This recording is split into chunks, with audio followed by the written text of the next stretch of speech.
My son said, I sold your house to pay for a vacation for me and my wife. You have 1 day to pack your things. I just smiled. He didn't know that the house was actually hello, my dear friends. I'm so glad you're watching today. Please hit that like button and stay until the very end of my story. Leave a comment telling me what country you're from so I can see how many friends are listening around the world. I never thought my last years would start with such sadness. For 42 years, I lived in my beautiful brick home on Cherry Lane, the place where I raised my son, Marcus, the place where his daddy and I spent wonderful birthdays together, the place where every door and window reminded me of happy times. After William died 4 years ago, my house became my favorite place and also my hardest place. Maybe too much space for just me, but full of memories I wanted to keep close. Marcus had always made me proud. He worked as an investment banker married to Jessica, a fashion designer with long dark hair and a smile that seemed fake. They lived 1 hour away in a fancy apartment, and we got along okay. Monthly lunches, phone calls on holidays, the normal way grown kids with full lives stay in touch. But 8 months ago, things started changing began slowly. Marcus started asking strange questions about my house. Questions that seemed friendly at the start. Mom, have you thought about moving somewhere smaller? This house must cost so much money to run. Wouldn't a cozy condo be nicer? I would laugh and change the topic to his job, his plans, anything different. Then he started visiting more often. Marcus and Jessica would show up without calling first. Jessica's cold eyes looking at every corner like she was already picking out what to throw away. She would talk about my old bathroom, my broken air conditioner, how expensive my water bills probably were. I felt watched in my own house, like a bug under a magnifying glass. We're only worried about you, Dorothy, Jessica would say, her voice sweet but mean underneath. A lady your age living all by herself in this huge place. What if you get hurt? What if something bad happens? I was 71, not 100. I still planted flowers, took myself to church, helped at the food bank every Thursday. But they talked to me like my brain had stopped working, like I was already too old to think. The phone calls got worse, too. Marcus would call very late, his voice tight with what he said was worry. Had I thought about getting a loan against my house? Had I written a new will? Did I know who would make choices if I got sick? Questions that felt less like love and more like counting my things. Then came that Wednesday morning in September. I was in my backyard, pulling weeds from my vegetable garden when I heard his car arrive. Marcus's black car. He got out by himself. No, Jessica, today. And I felt something cold and scary in my belly when I saw his face. Not worry, not care, something hard, something final. Mom, we need to talk right now. He didn't ask to come in, just walked past me into my house. I walked behind him, cleaning dirt off my fingers, trying to slow my fast-beating heart. What had I done wrong to make him look at me that way, to make him sound that way? He stood in my family room, where I had held him when he was a tiny baby, and the words came out cold and practiced like he had said them many times before. I sold your house to pay for our vacation. You have 1 day to pack your things. Everything spun around me. I actually grabbed the side of William's favorite couch to keep from falling down. You did what? Jessica and I are taking a trip to Hawaii for our wedding anniversary. We earned it. After all the hard times we've had. He said it like it made sense, like anyone would understand. The sale finishes tomorrow. The new people want to move in this Saturday. My mouth opened, but nothing came out. How could this be? When did this happen? Don't make this harder, Dorothy. Marcus kept talking, his eyes looking away from mine. We found you a good nursing home. 1 small room. Everything paid for. You'll be so much happier there. Much safer. Safer. That word again. I looked at my son. Really looked at him and saw someone I didn't know anymore. When did this happen? When had my baby, my precious baby who used to pick flowers for me and say I was beautiful, turn into this cold, mean person standing in my home telling me he had stolen everything from me. But here's the secret: Marcus didn't know what he had no way of knowing because of how greedy and sure of himself he was. The house wasn't really in my name anymore. I smiled, a tiny, quiet smile that made him stop talking for just 1 second. "Oh, really?" I said softly. "Well, then I guess you should tell me which nursing home you picked." After Marcus left, after he gave me a paper about Peaceful Meadows nursing care and drove away in his expensive car, I sat in William's favorite couch for exactly 30 minutes, letting the shock wash over me like freezing rain. My hands shook, my chest hurt. Had my own son really just tried to sell my house behind my back? Had he really stood in this family room and told me to pack my stuff like someone was kicking me out? How bold he was. It was almost impressive. I made myself breathe slowly, to think carefully. Getting upset wouldn't help me right now. I needed to understand what really happened, what Marcus thought he had done. Because one thing was very clear. He believed he had won. He walked out of here feeling good, almost proud. I got out my computer. Yes, I own a computer. Even though my son seems to think I don't know anything about technology, and started looking for house records. Took me 1 hour and 4 phone calls. But I finally talked to someone at the county office who could find the information. "Ma'am, our records show that 583 Cherry Lane belongs to a special trust, the Patterson Family Trust, made in 2019. Your name is listed as the person in charge." I thanked her and put down the phone, a serious smile on my lips. Of course, William and I had made the trust 4 years before he got sick because our lawyer told us to. The house wasn't in my name. It belonged to the trust with me as the boss and Marcus getting it only after I died. Marcus couldn't sell it without me signing papers, without me saying yes. But he tried anyway.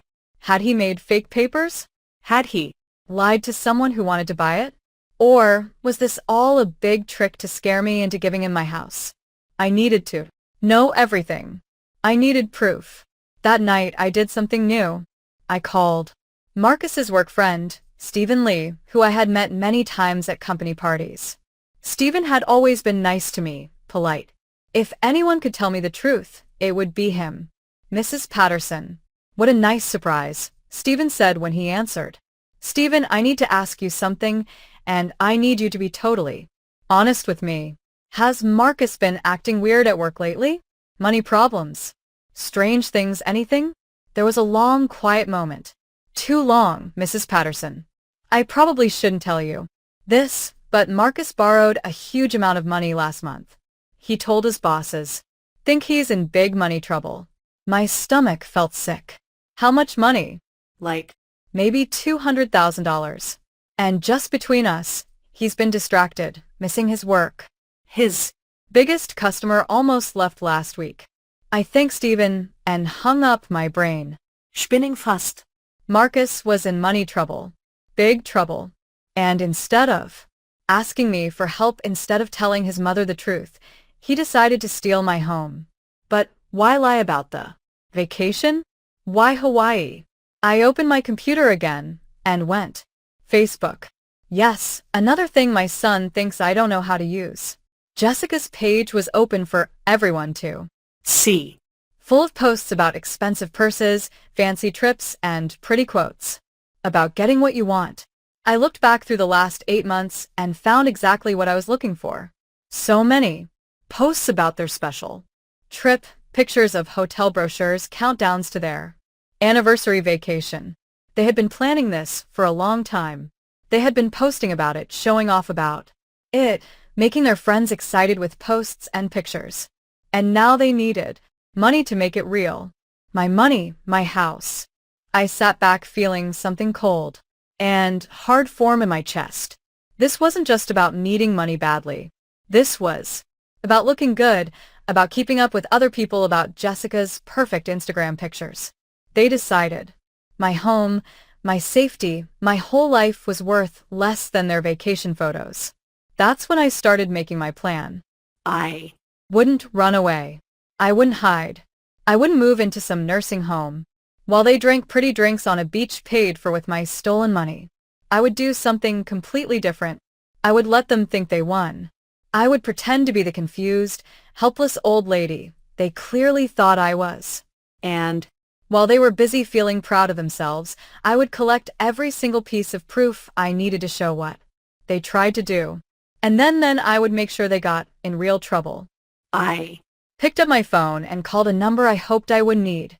Linda Harper, the toughest property lawyer in our whole state and William's old friend from college. Linda, I said when she answered, I need your help. My son just tried to steal my house. Linda Harper came to my house the next morning at 10 o'clock exactly, carrying a black work bag and a face that meant she was ready to fight. I'd known Linda for over 45 years since she and William went to school together at college. She'd built a name for herself as someone who never lost cases, especially when family members tried to hurt old people. Tell me everything, she said, sitting down in the same couch where Marcus had told me his terrible news just one day before. I told her the whole story. Marcus' pushy questions, Jessica's looks around my house, the late phone calls, and finally, The big announcement about selling my home. Linda wrote things down, her mouth getting tight with each detail. Do you Have any proof? Text messages, emails, voice recordings. I shook my head. Everything happened so fast. But Linda, here's the important thing. He can't really sell the house, right? It's in the trust. Not without you signing papers as the boss. No way. Which means he either made fake papers or he's lying to scare you into signing. She took out her computer. Let me make some calls. If He filed any papers with the county, we'll find out. While Linda worked, I made coffee and tried to calm down. what? Would Marcus do when he saw I hadn't packed that I hadn't left? He said the sale finished today. Would he come with moving trucks with a fake new owners? My Phone buzzed. Text from Marcus. Mom, have you started packing? The movers come at 4 o'clock today. My hands shook as I showed Linda the message. Don't answer. Yet she told me. Let's see if movers really show up. If they do, I'll take care of it. 3:30, a big white truck pulled up outside my house. 2 men got out looking at a paper. I watched from my window as they walked toward my front door. Linda stood next to me. phone. Already recording. Let them knock. Don't open the door yet. The knock came. 3 loud bangs. I stood frozen, my heart beating so fast. Mrs. Patterson, we're from Fast Move Company. Your son Marcus hired us to help you move. Linda opened The door. her lawyer face on strong. Good afternoon, men. I'm Linda Harper. Mrs. Patterson's lawyer. Can I see your work papers? The men looked confused at each other. The older one gave her a piece of paper. Linda looked at it carefully, then looked up with hard Eyes. This work order was made by Marcus Patterson, but he has no right to start a move from this house. The house belongs to a trust with Dorothy Patterson as the only boss. I'm afraid. You were hired with lies. But Mr. Patterson said his mother agreed to move. He said she was going into a nursing home. Mrs. Patterson agreed to nothing like that. Actually, she knew nothing about your company being hired. Linda gave back the paper. I think you should call Mr. Patterson for your money, because you won't be moving anything from this house today. The movers left looking confused and mad. As their truck drove away, another car came. Marcus's black car, with Jessica sitting next to him. I watched my son get out, his face already red with anger. He must have gotten a call from the moving company. Jessica followed him, her face looking sharp and mean. Linda stepped onto my front porch before they could get to the door. Mr. Patterson, Mrs. Patterson, I'm Linda Harper representing Dorothy Patterson. I need to tell you that any attempt to take things from or claim you own this house without Mrs. Patterson's written permission is fraud and elder abuse. Marcus's face turned white. Who Are you? Mom, what is this? I stepped into the doorway behind Linda, feeling stronger than I had in months. Linda is my lawyer, Marcus. And she's here because you tried to sell my house without asking me. I was helping you. Marcus's voice got loud, his calm breaking. You can't take care of this place anymore. You're putting yourself in danger. That's not your choice to make, Linda said coldly. Mrs. Patterson thinks just fine and can manage her own life perfectly well. What you tried to do here is against the law. Jessica grabbed Marcus's arm, whispering fast. But he pushed her away. I'm your son. Everything you have should be mine someday anyway. You're just being selfish. Keeping this house when we need. He stopped suddenly, realizing what he almost said. When you need what, Marcus? I asked quietly. Money. Money. For your Hawaii vacation.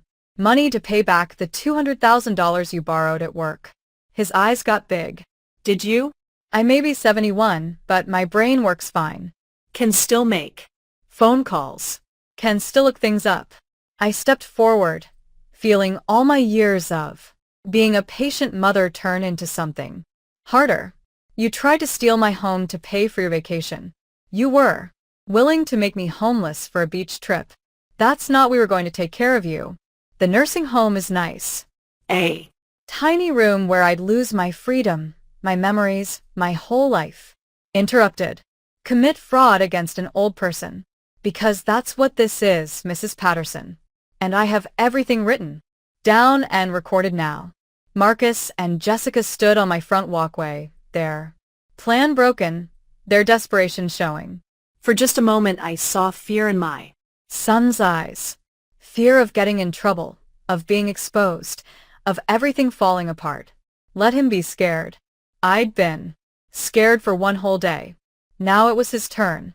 Linda's plan was simple but complete. Write down everything. File a complaint with a state office that protects old people and start a legal order stopping Marcus from making any claims about my house or my health. But first, we needed solid proof of his attempted fraud. The moving company will tell what happened, Linda explained over coffee the next morning. But we need to prove why he did it. His money records would help. I had an idea where to find those records. For years I'd been the backup person on Marcus's first credit card from when he was in college. he Never closed that account. Probably forgot it was there. And as the backup person, I could legally see the bills. 4 days later, the papers came. my Dining table became covered with bank papers, credit card bills, loan forms. The picture they showed was terrible. Marcus and Jessica were drowning in debt. Fancy clothes, luxury cars, that expensive apartment, all bought with borrowed money. The huge loan Stephen had told me about was just the newest in a long line of desperate tries to keep up their lifestyle. And there, hidden in the credit card bills, a $52,000 payment to Paradise Island's luxury travel, Hawaii's special package. They'd already paid for the vacation. Money they didn't have money they desperately needed to get back. My money I was taking. Pictures of the proof when my doorbell rang. Through the window, I saw Marcus's car, and behind it a car I didn't know. A man in a suit stood next to Marcus on my porch. Linda, who had practically moved into my guest bedroom, answered the door. Mrs. Harper, Marcus said, his voice tight and controlled. This is my lawyer, Richard Mills. We're here to talk about fixing this problem. I joined Linda at the door, keeping my face calm. Marcus's eyes met mine, and I saw something ugly there. Not sorry, not ashamed, but anger, as if I was the one doing something wrong by protecting myself. Mr. Mills, Linda said coolly. I Didn't know Mr. Patterson had hired a lawyer. As of 2 days ago, the lawyer answered. He was young, probably new to being a lawyer with nervous energy that showed he took this case without really understanding it. My client would like to suggest a compromise that would help everyone. I'm listening, Linda said, though her voice said she didn't believe. it Mr. Patterson knows there may have been some confusion about moving the house. However, he still thinks his mother can't safely take care of the house alone. He's suggesting shared ownership where he would handle all repairs and money choices while Mrs. Patterson gets to stay living here. Actually laughed. A. Short, angry sound. So I get to live here while Marcus controls everything, makes all the choices. And what happens when? He decides to sell it anyway? Mom, I'm trying to help. You tried to make me homeless, Marcus. My voice got loud even, though I wanted to stay calm. You hired movers without telling me. You told them I agreed to leave. You've been lying for months. Mills cleared his throat. Mrs. Patterson, with all respect, my client, is worried about your thinking ability. This refusal to accept reasonable help suggests what Linda's voice cut like a knife. That a perfectly healthy 71-year-old woman who gardens, volunteers, takes care of her own home and manages her own money is somehow unable to think because she won't let her son steal her house. Nobody's stealing anything, Marcus snapped. I'm Your only child, Mom. This house will be mine someday anyway. I'm just trying to Help you move to the nursing home. I don't need so you can use my home's value for your vacation. I pulled out my Phone and showed him a picture of his credit card bill. The Hawaii payment clearly visible. I know about the resort, Marcus. I know about all of it. The color left his face. Tiffany, who'd been waiting in the car, must have sensed trouble because she suddenly appeared behind the lawyers, her face looking panicked. You've been spying on us. Marcus's voice shook with anger. Looking through our private money records. Records I'm legally allowed to see as a backup signer. Records that show exactly why you need money so badly. Mill's professional look cracked. Mr. Patterson, you didn't mention. It's not important. Jessica interrupted her voice. High and loud. Dorothy, if you loved your son, you'd want to help him. You'd want him to be happy. That house is too big for you anyway. Everyone can see that. We're your family. Your only family. Are you really going to choose some lawyer over your own son? The manipulation was so obvious, so planned, that I felt something cold settle over me. I'm choosing myself, I said quietly. Something I should have done months ago. Marcus stepped forward, his face twisted with anger. You stubborn old woman. You're going to be sorry about this. We'll prove you can't think right. We'll get legal control. You'll what? Linda's voice was dangerously soft. Threaten then. Old person in front of people watching. Add that to the fraud charges. Mills grabbed Marcus's arm. Mr. Patterson, I strongly tell you to stop talking. They left.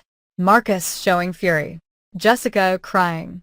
Their young lawyer looking like he wished he never answered their call. I watched them drive away. My hands shaking not with fear, but with energy. Linda put a hand on my shoulder.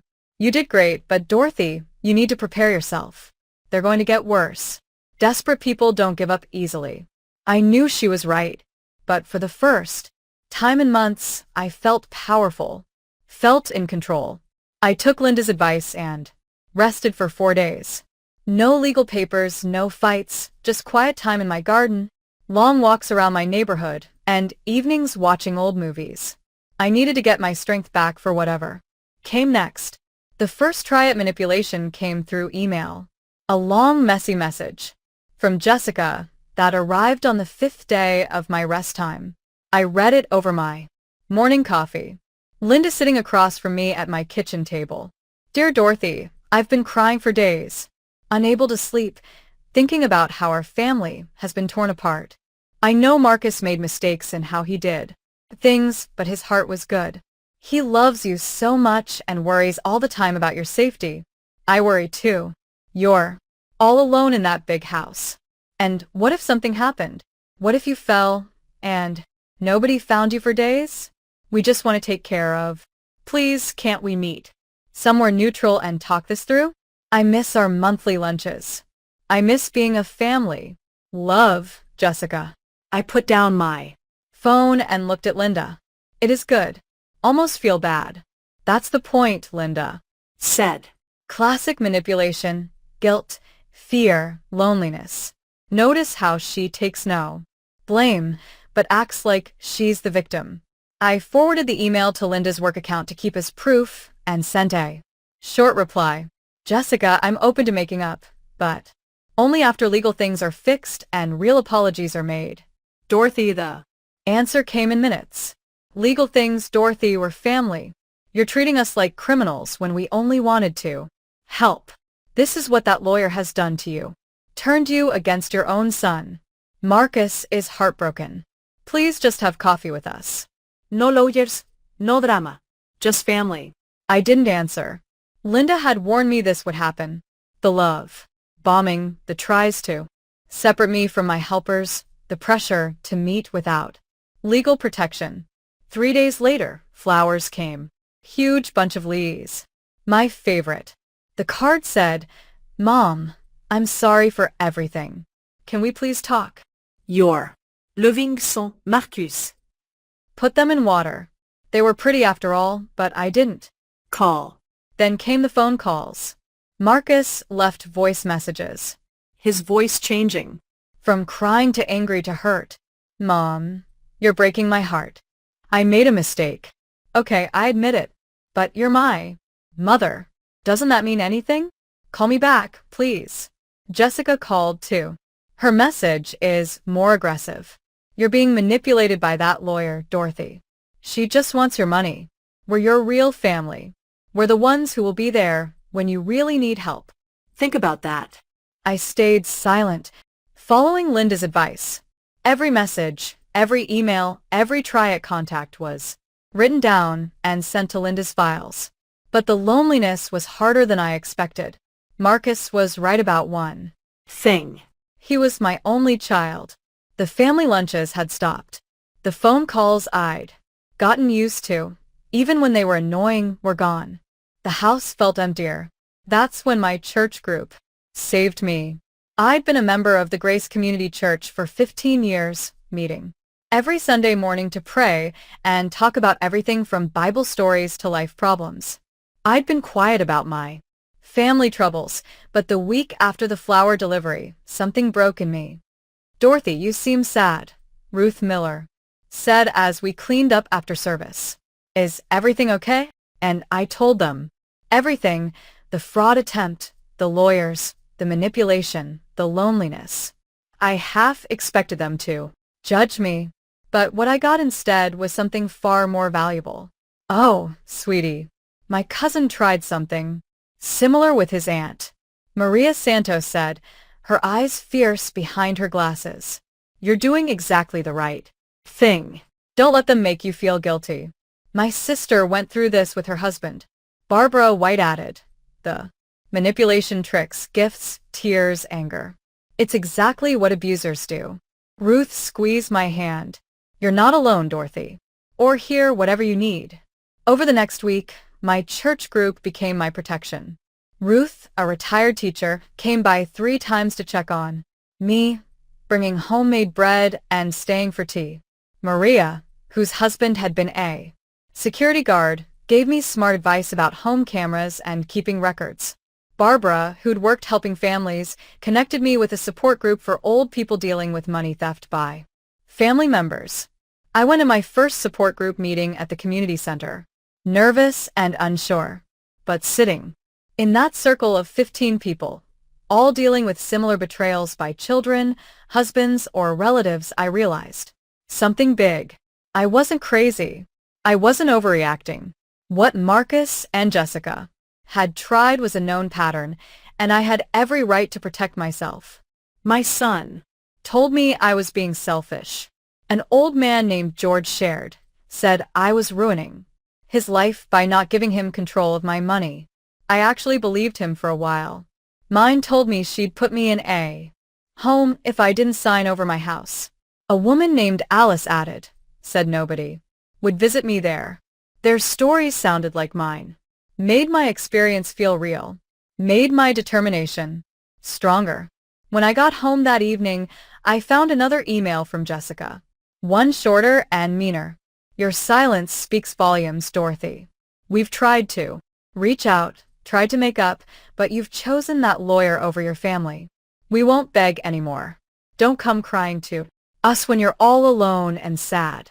I read it without feeling anything, sent it to Linda, and deleted it. I wasn't alone. I Had my church group, my support group, my lawyer, my community. Marcus and Jessica had tried to convince me that they were all I had, but they were wrong. And that knowledge made me stronger than I'd been in months. They came on a Sunday afternoon for weeks after their last try at contact. I was In my garden cutting the rose bushes when I heard the car doors close. Two of them, Marcus's black car and another car. I didn't know. I stood up slowly, garden scissors still in my hand, and watched as Marcus and Jessica walked toward me, followed by an older woman I'd never seen before. They all wore carefully, made expressions of worry, like actors playing parts. "Mom," Marcus said, his voice gentle and controlled. "We need to talk. Please just hear us out." I didn't invite them in. I stood in my garden, dirt on my pants, and waited. The older woman stepped forward, holding out her hand. "Mrs. Patterson, I'm Dr. Emily. Chin. I'm a doctor who specializes in caring for old people. Marcus asked me to check your living situation. Doctor, they brought a doctor to say I couldn't think straight. I didn't agree to any checking," I said calmly.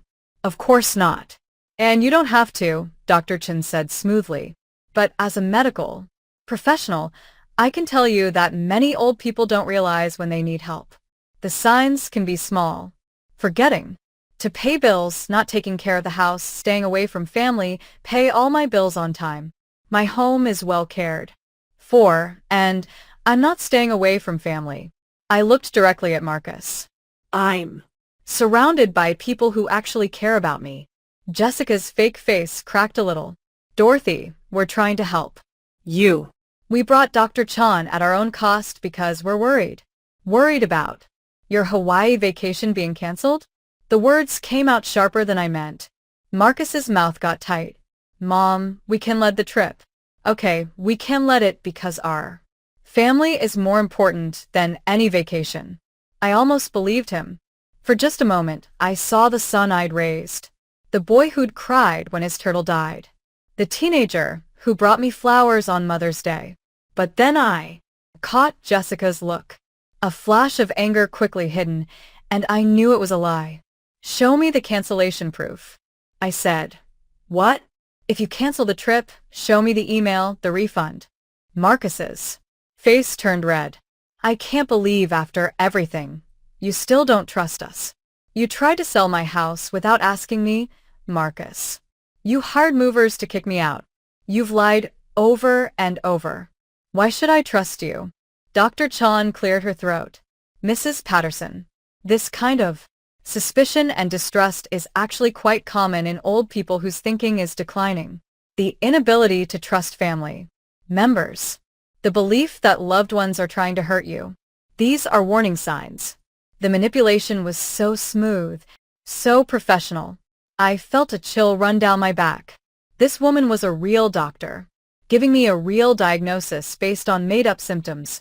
If I weren't careful, this could be used against me in court. "I appreciate your worry, Dr. Chen, but I'm not experiencing thinking decline. I'm experiencing attempted money theft by my." Pulled out my phone. "Would you like to see the proof I've collected? The moving company papers, the credit card bills showing the paid vacation."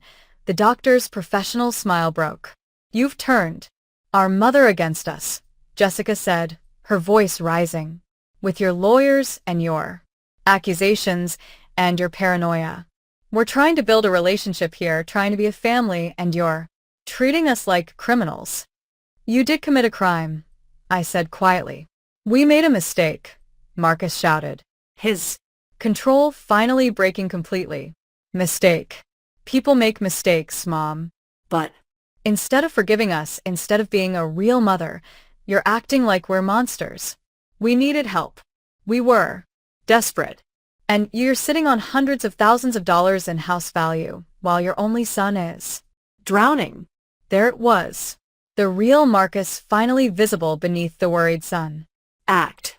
So, it's my fault you're in debt. Yes. My fault you chose to live beyond what you could afford. My fault you paid for a vacation you couldn't buy. You're Supposed to help your children. Jessica screamed. That's what parents do. They sacrifice. They give. But you're just a selfish old woman holding on to a house you don't even need. The poison in her voice was shocking, but I stood strong. Get off my property, I said calmly. All of you right now. Dr. Chen looked between us, clearly wishing she hadn't come. Perhaps we should. We're leaving, Marcus said, his voice cold and hard. But Mom, you need to understand something. We tried to do this the nice way. We tried to help you, to take care of you, to be patient with your stubbornness. But you've made your choice. You've chosen lawyers and strangers over your own family.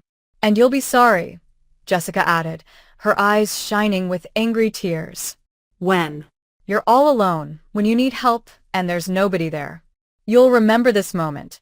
You'll remember that we tried. They turned and walked away. Dr. Chen hurrying after them, clearly uncomfortable. I watched them drive off, my hands shaking, not with fear, but with anger. I walked back into my house and called Linda immediately. They brought a doctor to say, I can't think straight.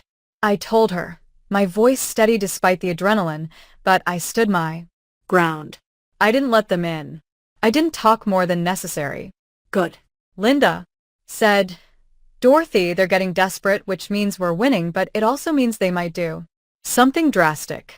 I want you to think about getting security cameras. Already. Done, I said, surprising myself with how prepared I felt. Ruth's son installed them last week. I have video of the whole thing. Linda laughed, a sound of pure approval. You're going to be just Fine, Dorothy. better than fine. After I hung up, I sat in William's favorite couch and let myself feel everything. The fear, the anger, the sadness of knowing my son had become someone I barely knew, but underneath it all stronger than everything else was determination. They tried to break me.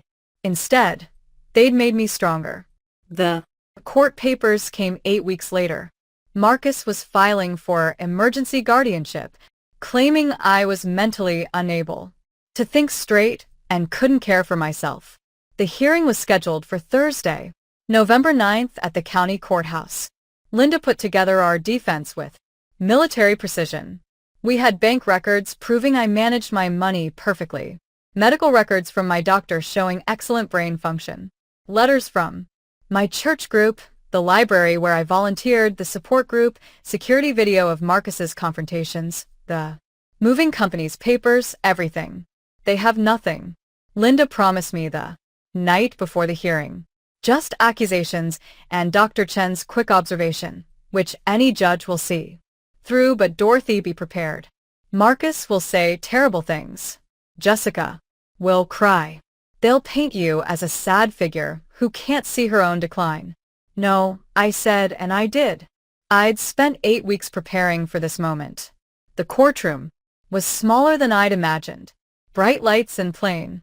Marcus and Jessica sat with their lawyer, Mills, who'd clearly taken time to better prepare this case.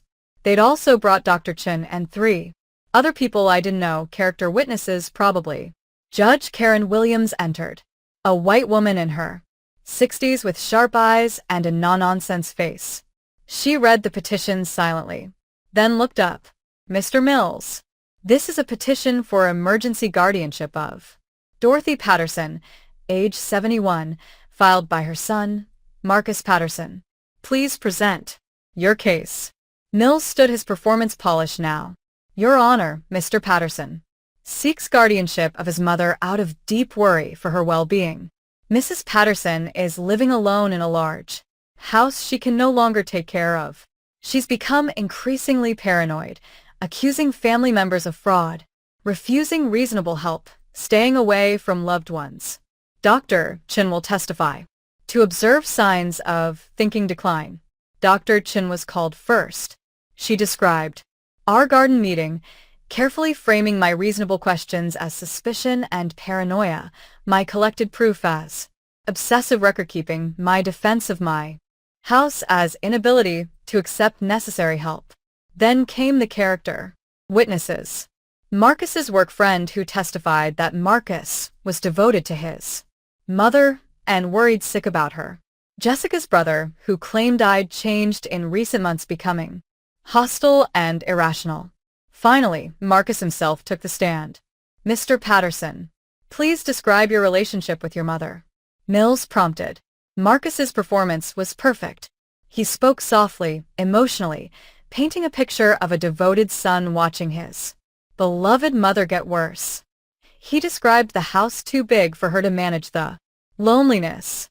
She barely leaves home anymore, the refusal of help. She won't even discuss moving somewhere smaller. And the incident with the moving company, Mills asked. I made a mistake, Marcus said, his voice breaking slightly. I was so worried about her Safety. I thought if I could just show her how much easier life could be in a smaller place. I shouldn't have acted without her clear permission. I see that now. But it came from love, Your Honor. Pure love and worry. No mention of Hawaii. No mention of his debt. No. Mention of his real reasons. Then it was Linda's turn. Mr. Patterson, you Testified that you acted out of worry for your mother's safety. Is that correct? And yet you hired movers without telling her. Isn't that right? I said it was a mistake. A mistake that Happened at the same time as a $52,000 payment to a luxury resort in Hawaii. The courtroom went silent. Marcus's face went pale. We had a trip planned, but a trip you still have planned, correct? Your lawyer said you can let it, but you've actually just moved the dates, haven't you? That's not.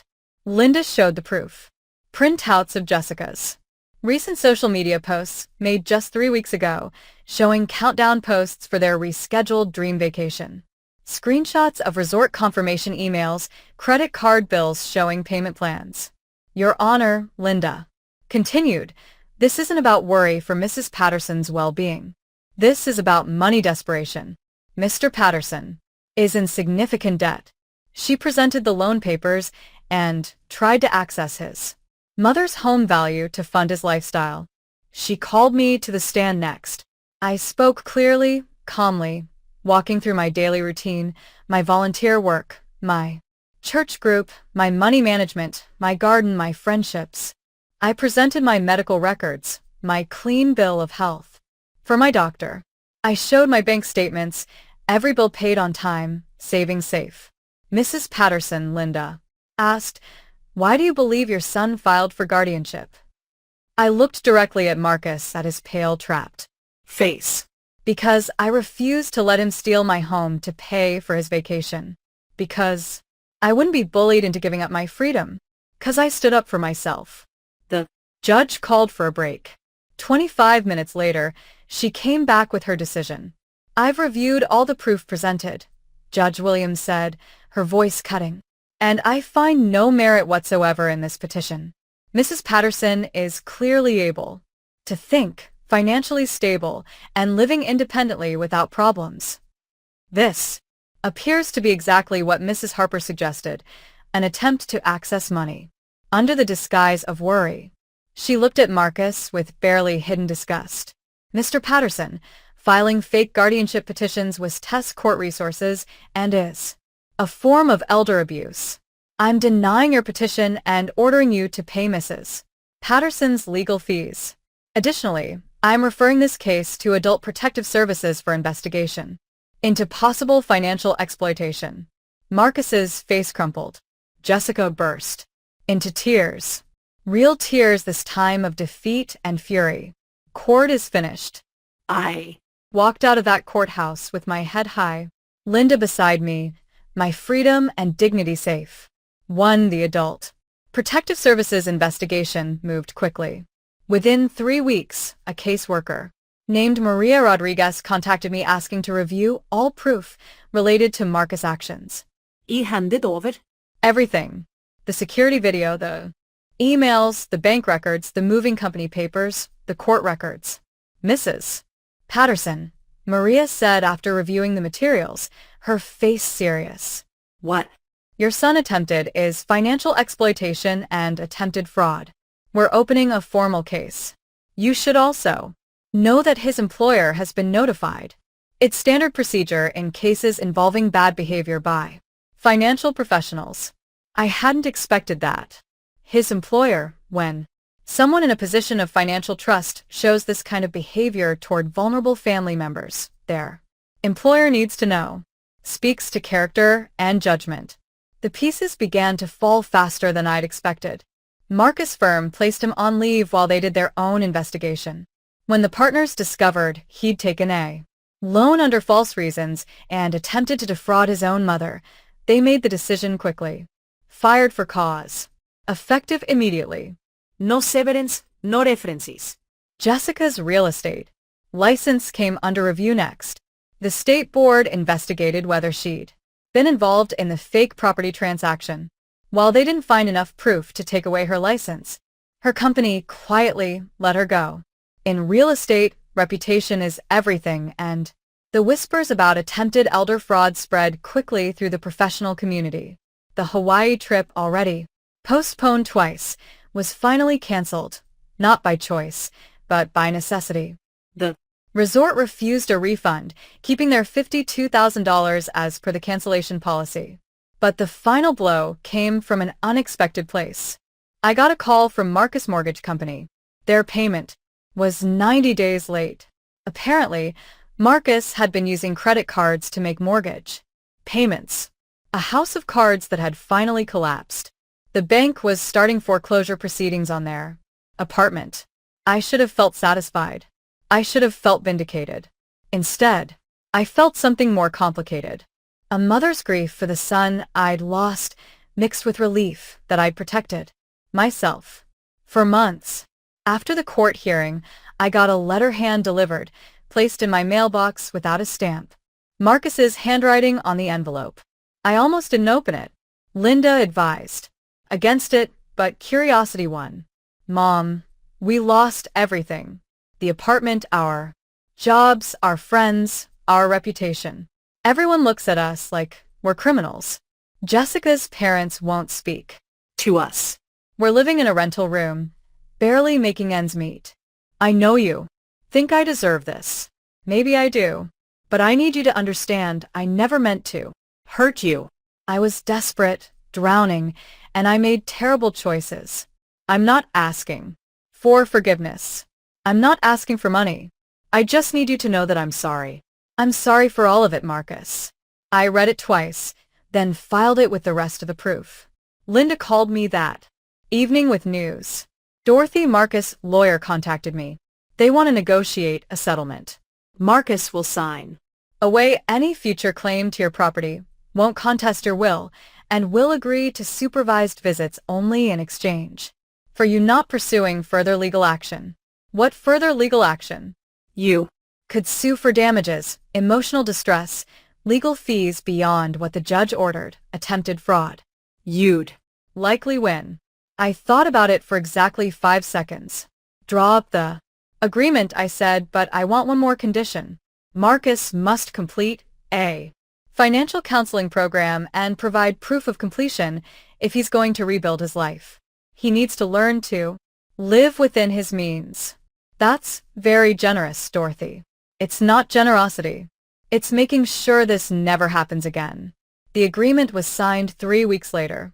Marcus and Jessica gave up all claims to my property, agreed to supervised contact only, which I had no intention of starting, and Marcus enrolled in a court-ordered financial counseling program. I had my lawyer update my will. The house would go to charity upon my death, specifically to an organization supporting old people facing financial abuse by family members. Marcus would get nothing. He'd already proven what he'd do with the day the papers were finalized. I stood in my garden and felt the weight of 7 months of stress finally lift. My home was mine. My freedom was mine. My life was mine. Marcus had gambled everything on his plan to control me. to access my money, to fund his unsustainable lifestyle. And he'd lost completely. There would be no reconciliation, no tearful reunion, no redemption story. Some betrayals are too deep, some trust too shattered. He was my son, and I'd always loved the boy he'd been, but the man he'd become. That man was a stranger, and I was finally free of him. Life after the settlement was sweeter than I'd imagined. The house that Marcus had tried to steal became my sanctuary in a whole new way. I'd fought for it, defended it, and now every room felt like a victory. I threw myself into the repairs I'd been putting off. New kitchen counters, updated closets, a beautiful enclosed porch where I could read and watch the garden all year. I used my savings, my money earned and saved over decades to make the house truly mine again. The church group expanded. We started meeting 3 times a month instead of twice, and I hosted regularly, filling my dining room with laughter, homemade food, and spirited Talks about faith. Ruth, Maria, and Barbara became more than friends. They became family, the kind that actually showed up, that cared without agenda.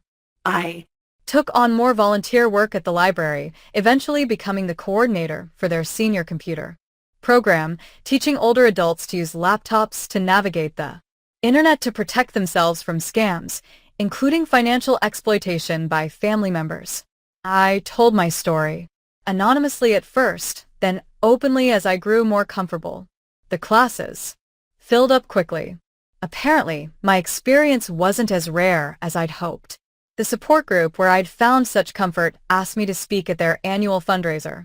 Standing at that Podium, looking out at hundreds of faces, I told the truth. Your children, your spouses, your relatives, they don't own you. They don't own your things. And love doesn't mean letting yourself be exploited. You have the right to protect yourself, even from family, especially from family. The standing applause lasted 4 minutes. I started dating again, something I hadn't done since William died. Nothing Serious, just coffee dates and movie outings with a retired teacher named Charles, who made me laugh and never once asked about my finances or my property. It felt good to be wanted for myself, not for what I owned. My garden flourished. I joined the local garden club, won first place for my roses, and started teaching weekend workshops on organic gardening. The house that Marcus thought was too much for me became a center of activity and joy. Meanwhile, the updates about Marcus and Jessica filtered through occasionally, usually through mutual friends who thought I should know. They'd lost the apartment to foreclosure as expected, moved into a small rental room in a cheaper part of town. Jessica took a job as a store clerk, a humiliating step down from her real estate career, but necessary. Marcus found work eventually, but nothing in finance. No firm would hire him after the investigation. He was selling used cars now, making a fraction of his former salary. Jessica's social media, once filled with luxury posts and vacation countdowns, went dark, then reappeared with a new tone. Inspirational quotes about resilience, vague posts about lessons learned, photos carefully cropped to hide their modest circumstances. The comments from former friends had dried up. The likes were sparse. I heard through Maria, whose niece worked at the community college, that they'd filed for bankruptcy. The debt had become unmanageable without their inflated incomes. The court ordered financial counseling couldn't undo years of reckless spending overnight. Marcus' marriage apparently was suffering. Maria had seen them at the store arguing in the parking lot about which cheap brand to buy. The dream life they'd been so desperate to maintain had collapsed entirely. 7 months after the settlement, I got one more letter from Marcus. This one shorter, more bitter. Mom, I hope you're happy. I hope your house and your lawyer and your new life were worth destroying your only son. We're barely surviving while you live in comfort. But I guess that's what you wanted all along. To punish me for one mistake. Hope it was worth it. I didn't respond. There was nothing to say to someone who still, even after everything, saw himself as the Victim. Instead, I did something I'd been planning for months. I contacted my estate lawyer and finalized my legacy. Plan. Upon my death, the house would be sold and the money would fund the Dorothy Patterson Foundation for Elder Financial Protection, providing legal help to old people facing exploitation by family members. Marcus would get exactly what he deserved, nothing. I framed the foundation papers and hung them in my office, right next to a photo of William and me on our wedding day. He Would have approved. I thought he'd always said I was stronger than I gave myself credit for. 1 year after, Marcus attempted fraud. I hosted a garden party. 60 people came. Church. Group members, library volunteers, support group friends, neighbors, Charles the retired teacher, even Linda and her family. We celebrated under pretty lights, eating catered food, drinking sparkling cider, laughing until dark. Someone asked me if I ever regretted how things turned out with Marcus. I looked around at my beautiful home filled with people who genuinely cared about me and smiled. Not for a second, I said. And I meant it. So, That's my story. My son tried to steal my home, and I fought back. Some people think I was too harsh, that families should forgive anything. Others say I should have been even tougher. What would you have done if your own child betrayed you like that? How far would you go to protect yourself? If my story touched your heart, please leave a comment. Share your own experiences. And if you want to hear more stories about standing up for yourself, even when it's hard, subscribe to Granny's Voice. Thank you for listening to my story. And remember, you're never too old to fight for what's yours.